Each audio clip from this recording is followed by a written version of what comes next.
Assalamualaikum warahmatullahi wabarakatuh.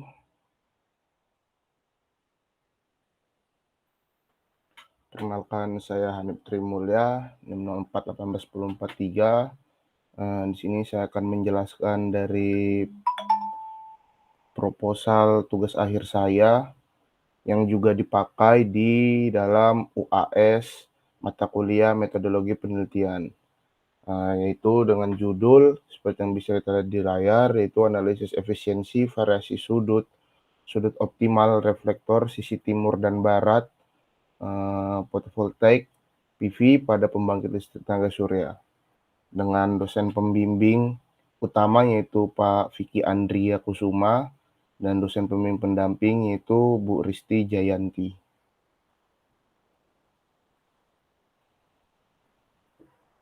Baik, adapun konten yang akan saya sajikan dalam presentasi itu, di pertama itu ada bab 1 pendahuluan, ada bab 2 tinjau pustaka, dan ada bab 3 itu metodologi dari penelitian ini.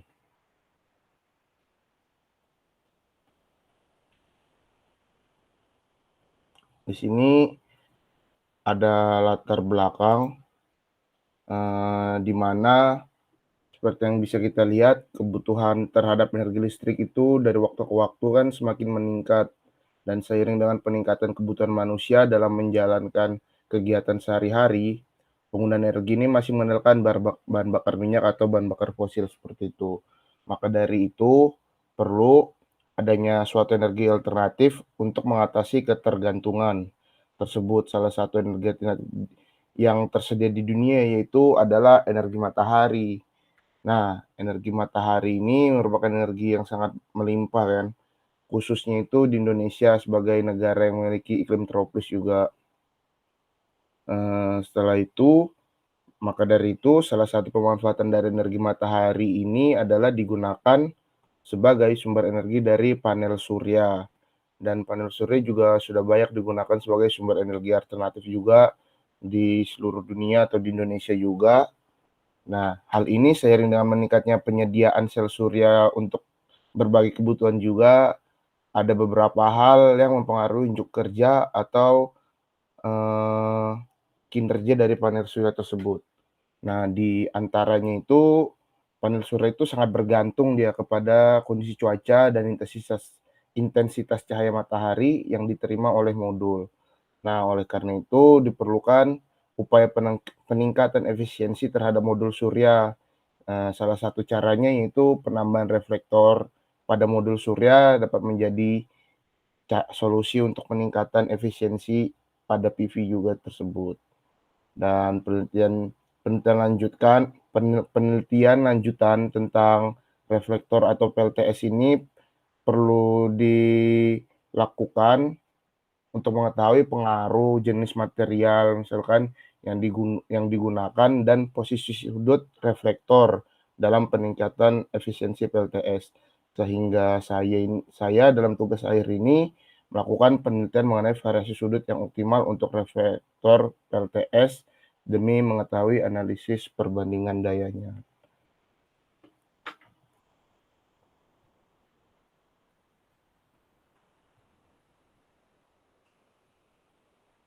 Kita masuk ke rumusan masalah.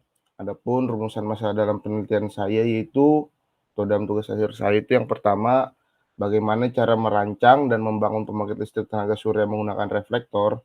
Dan kedua itu berapakah selisih daya atau perbandingan output dan input menggunakan reflektor pada panel surya, dan berapakah besar kemiringan sudut cermin reflektor yang paling optimal agar panel surya ini dapat menerima pantulan cahaya matahari lebih banyak sehingga daya sel surya itu meningkat seperti yang saya katakan di latar belakang tadi.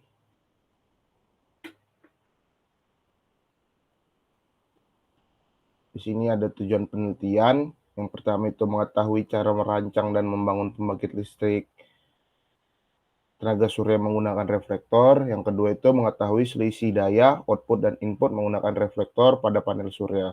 Dan yang ketiga itu mengetahui kemiringan atau besar sudut cermin reflektor yang paling optimal agar panel surya dapat menerima pantulan cahaya matahari. Ini saya menetapkan batasan penelitian. Yang pertama, batasan penelitian saya ini waktu pengambilan data pada penelitian ini dilakukan pada jam setengah delapan sampai jam setengah lima sore, setengah delapan pagi sampai jam setengah lima sore. Jadi di sini waktu pengambilan data saya itu eh, setiap setiap per harinya ini misalkan di hari pertama itu variasi sudut 30 derajat, lalu di hari esoknya diganti variasi sudutnya dan ini dilakukan dari jam setengah delapan sampai jam setengah lima. Nah, yang kedua itu penelitian ini menggunakan cermin datar sebagai reflektornya itu tadi, dan yang ketiga penelitian ini hanya menganalisa perbandingan nilai daya keluaran menggunakan reflektor pada PLTS.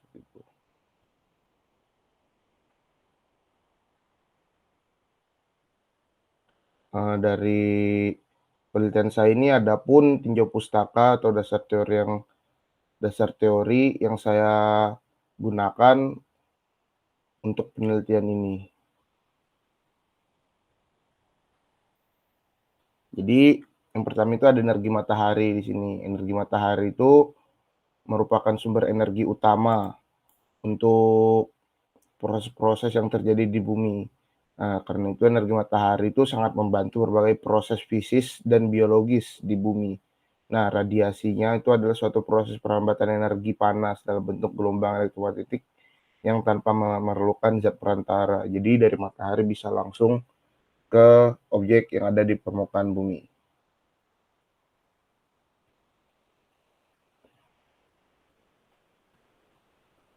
Yang kedua itu dari dasar teorinya itu ada panel surya. Di sini panel surya ini adalah alat yang dapat mengubah energi cahaya matahari menjadi energi listrik. Jadi teknologi fotovoltaik atau PV ini digunakan untuk mengkonversi radiasi matahari menjadi energi listrik. Nah, energi listrik yang dihasilkan ini akan disimpan ke dalam baterai, tetapi dalam penelitian saya tidak memakai baterai karena yang dibanding adalah daya keluaran langsung tanpa beban, yang dapat tanpa beban seperti itu. Yang ketiga itu ada radiasi matahari. Jadi di sini radiasi matahari ini adalah pancaran energi yang berasal dari proses termonuklir ya yang terjadi di matahari. Nah, energi radiasi matahari ini berbentuk sinar dan gelombang elektromagnetik. Radiasi matahari ini juga berbeda dengan radiasi matahari yang mengenai atmosfer di bumi. Jadi tutupan awan, polusi udara, derajat lintang dari suatu lokasi itu dapat menyebabkan variasi pada radiasi matahari di permukaan bumi. Nah, dan radiasi matahari ini juga adalah salah satu faktor penting yang mempengaruhi dari panel surya. Oleh karena itu, saya memasukkannya ke dalam dasar teori saya. Lalu ada reflektor cermin datar. Di sini saya menggunakan cermin datar sebagai reflektor, yang dimana kalau cermin datar itu pada permukaan benda yang rata seperti cermin datar itu, cahaya itu dipantulkan membentuk suatu pola yang teratur. Sinar-sinar sejajar yang datang pada permukaan cermin ini dipantulkan sebagai sinar-sinar sejajar pula. Akibatnya itu cermin dapat membentuk bayangan benda, pemantulan, semacam ini disebut pemantulan teratur. Berbeda dengan benda yang memiliki permukaan rata. Pada saat cahaya mengenai suatu permukaan yang tidak rata, sinar sejajarnya itu datang pada permukaan tersebut dipantulkan tidak sebagai sinar sejajar. Jadi sinar yang dari reflektor cermin datar ini akan dipantulkan ke panel surya ini agar meningkatkan keefisiensian panel surya itu atau meningkatkan daya keluaran dari panel surya tersebut. Masuk ke bab 3, itu metodologi penelitian.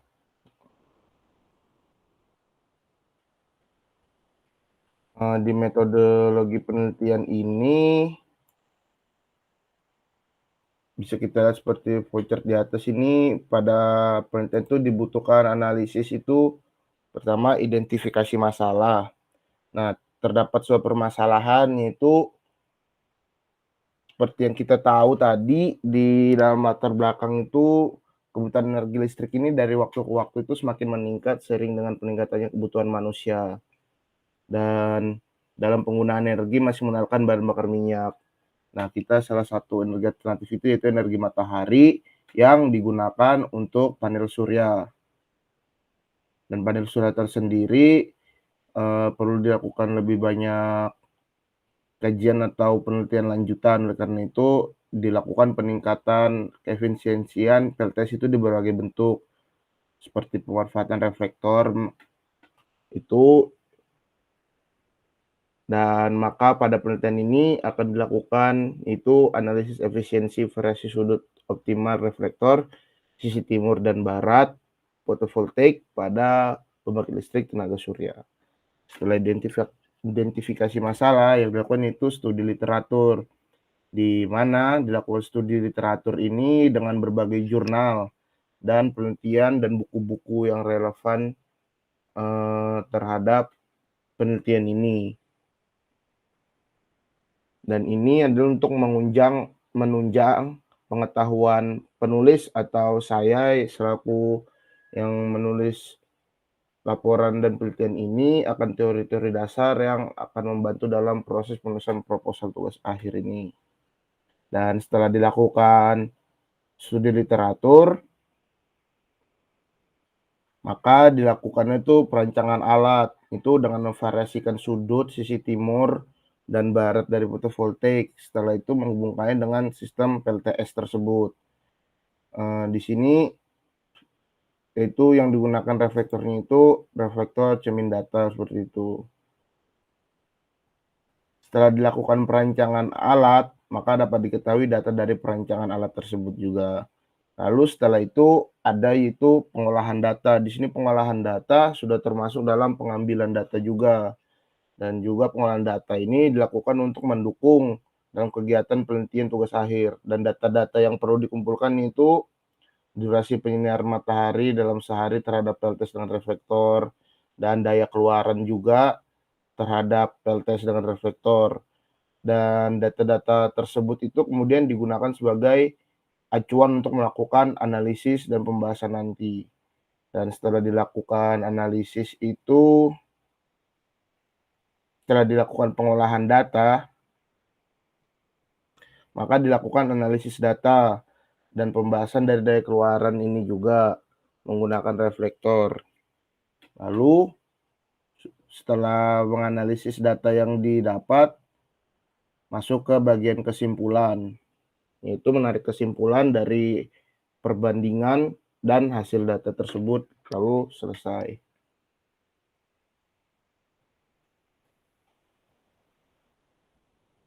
Dan adapun dari diagram alih penelitian dari bab 3 ini juga, seperti kita lihat di flowchart ini juga, yang pertama itu mulai, yaitu pengumpulan data, yang di sini dikumpulkan datanya itu atau yang dicari itu data teknis panel suryanya, data tentang solar reflektornya, lalu setelah itu lanjut langsung ke perakitan atau pembuatan PLTS-nya dan solar reflektornya.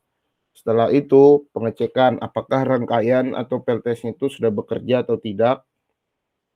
Jika tidak, maka akan dilakukan perbaikan dan kembali lagi ke perakitan tersebut. Dan jika sudah ya, maka proses pengambilan data, pengolahan data itu bisa dilakukan. Pengukuran daya keluaran dari PV itu dengan solar reflektor timur dan barat, itu dengan sudut reflektor yang berbeda-beda bisa dilakukan pengambilan datanya.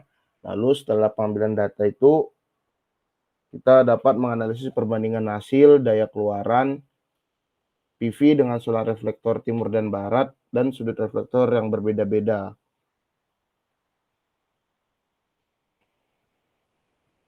Di sini setelah diagram penelitian itu ada variabel penelitian yang digunakan, yaitu variabel bebas dan variabel terikat. Di sini variabel bebas itu merupakan variabel yang dapat mempengaruhi variabel terkait tetapi tidak dapat dipengaruhi oleh variabel lainnya.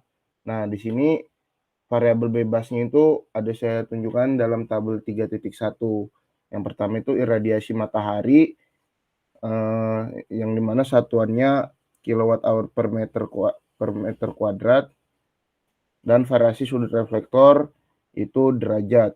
Di sini kenapa iradiasi matahari? Karena iradiasi matahari ini juga akan mempengaruhi keluaran daya dari panel surya tersebut.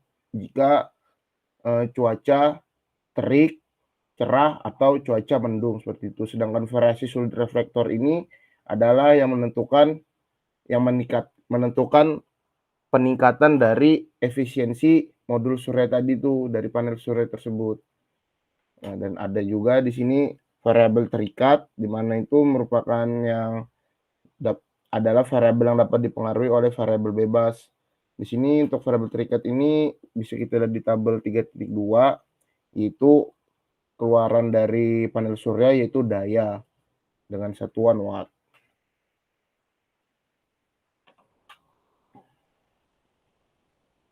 Nah, ini ada rencana penelitian saya. Yang pertama itu penelitian ini direncanakan dalam 5 bulan.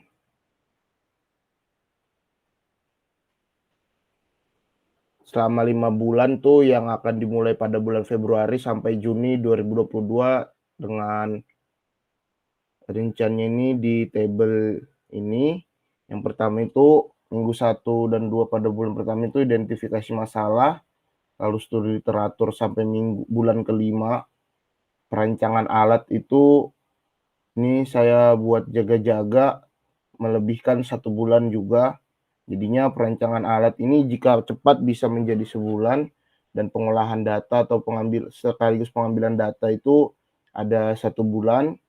Setelah itu, setelah pengambilan data ada analisis dan pembahasan dari data tersebut, lalu penarikan kesimpulan dan penulisan laporan dari bulan pertama, minggu pertama sampai bulan akhir.